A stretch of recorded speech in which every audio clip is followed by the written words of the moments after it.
அன்பு நண்பர்கள் அனைவருக்கும் அன்பான வணக்கங்கள். குருபெயர்ச்சி பதிவு நம்ம சேனலில் பார்த்துருப்பீங்க. 12 ராசி நேயர்களுக்கு எப்படி இருக்குங்கிறத போட்டிருந்தோம்.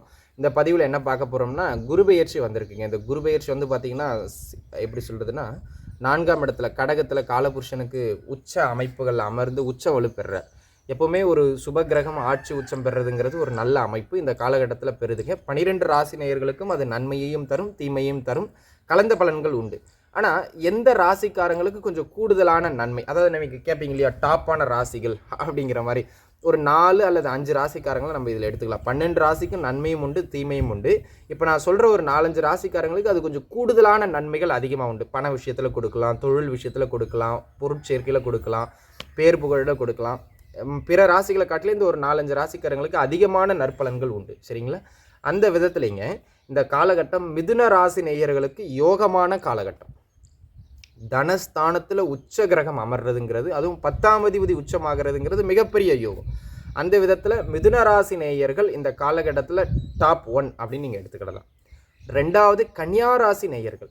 கன்னிராசிக்காரங்களுக்கு 2 கேந்திரத்துக்கு அதிபதி 11ல் போய் உச்சமாகிறார். இதுவும் ஒரு நல்ல ஏற்றமான அமைப்பு அப்படிங்கிறது மாதிரியான ஒரு அமைப்புகளில் இந்த காலகட்டம் உண்டு. சரிங்களா? ஸோ கன்னியாராசி நேயர்களுக்கு இங்கே செகண்ட் பொசிஷன் மிக சிறப்பாக உண்டு.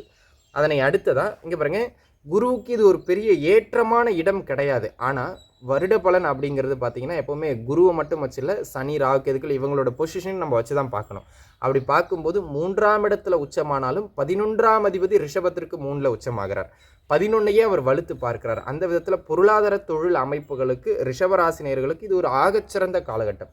அந்த விதத்தில் 3ஆம் இடத்தை நான் ரிஷபத்துக்கு கொடுக்குறேனுங்க.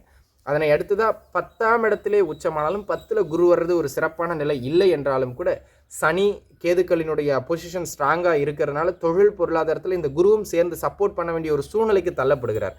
அந்த விதத்தில் 10ல் ஒரு உச்சகிரகம் அமைவதனால் இந்த குருவின் பெயர்ஸில் துலாம் ராசினியர்களை நம்ம 4வது கேட்டகரியில் வச்சிடலாம். சரிங்களா?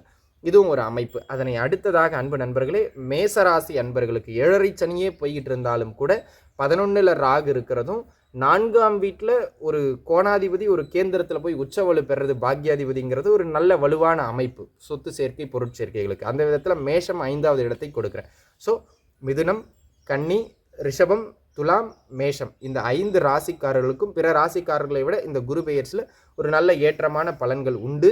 இவங்க தான் டாப் 5 ராசிக்காரங்க. சரிங்களா?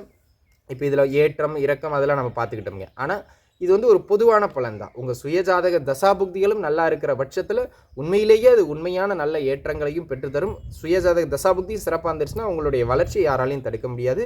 நல்லா இருப்பீங்க. வாழ்க வளமுடன். நன்றி அன்பு.